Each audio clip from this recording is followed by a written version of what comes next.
Hello everybody. So this video we're making ketchup. And as you can see, I'm fighting with a cheesecloth so I can make the spice bag. Normally I'm pretty good at making the spice bag, but for some reason, I don't know. I just had a duh moment and I didn't quite flip it over enough times. So all my celery seed fell out. Well, not all of it, but a good chunk of it.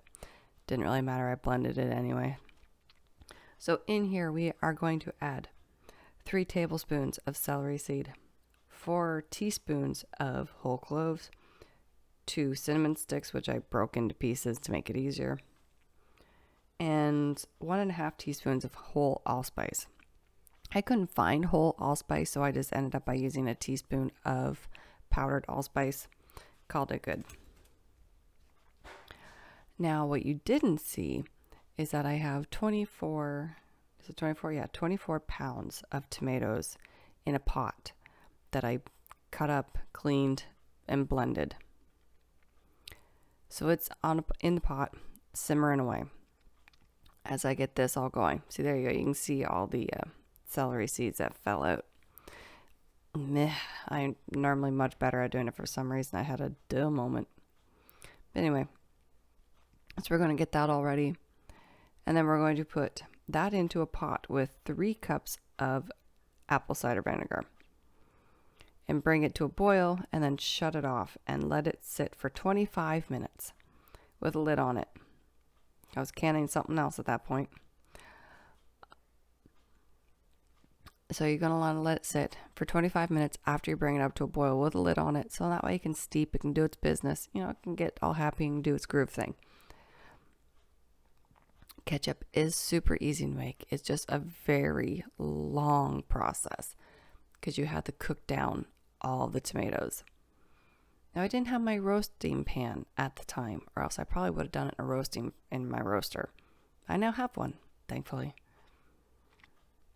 So into there, we are going to add the 1/4 cup of pickling salt or canning salt, whatever you call it. Let that dissolve. Then it's going to go into the pot with all of the tomatoes. Eventually we'll get there. Probably fighting with something. What am I fighting with? Sugar. 1.5 cups of sugar is what goes in there. You may think that's a lot. It really isn't for 24 pounds of tomatoes. And then it gets cooked down. Now, if you want to, you can reduce the sugar, I would imagine.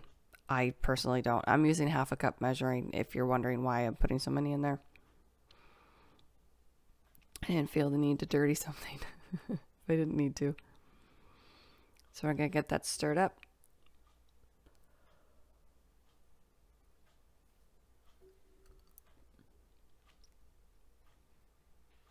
And then into the pot with all the tomatoes. Are you ready to see that?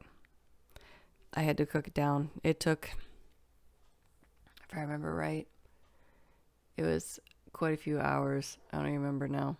That was cayenne pepper I added in there. 1 teaspoon. But I don't add. It was chipotle chili pepper is what I add. Okay. So here are all the tomatoes. Crazy amount. That pot was full and I had to keep adding it back in there. Now you're going to wonder, what's that green thing on there? Green onions. I added some in there just to give it the flavor because you're supposed to add 24 pounds of tomatoes, 3 cups of onions, and and then we have everything covered. But I don't have onions, so I use green onions. Okay, this is, at this point, I think this had been cooking for 5 hours. I thought it was reduced down enough to where I wanted it. It was not. So I had to reprocess it again. But I just did that in the crock pot. I didn't show that part of the video. I also add liquid smoke. You don't have to. I add it because I enjoy the way it tastes.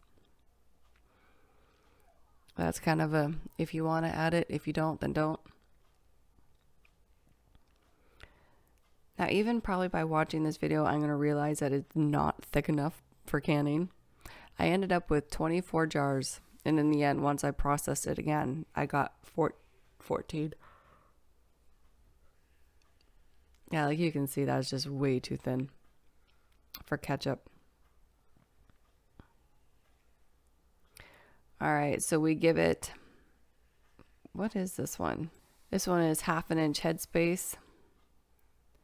Now, a lot of people always comment saying that the headspace doesn't look right. I know it doesn't. It throws me off every time too. When I'm watching it back on the feed here, the headspace is always right. There's little markers on the jars that I go by. For some reason, it just never looks right on the videos. I don't know why. But anyway, it's a 1/2 inch headspace.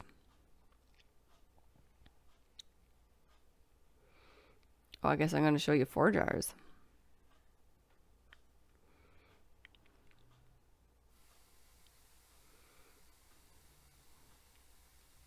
Got to get that next jar out so I can put the funnel in there. Now, because this is liquid, I don't debubble it. I don't see the need. If you want to, go right ahead. And for all those people that think I don't actually check it, you can see right here, I do look every time I'm wiping it. I get that comment too. We're going to put our lids on it.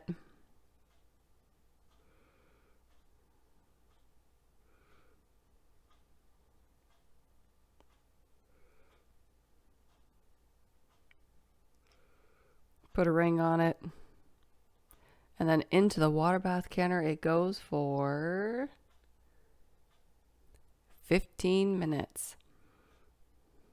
And burn a finger or two while we're at it.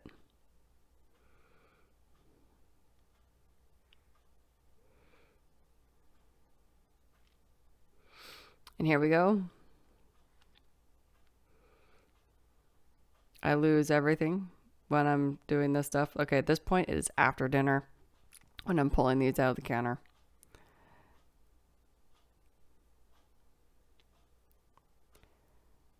Because I think this was the second batch I pulled out. I can't even remember now.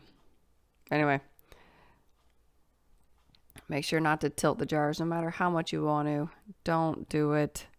Like, I know I had to pull mine out just a smidge bit, like tilt them smidge bit just to get them out from underneath the hood range. But don't tilt them. Don't get the water off. Don't worry about the water. The water evaporates in just a few moments because of how hot those jars are. So I hope you guys enjoyed the video, and I will talk to you again pretty soon. Bye.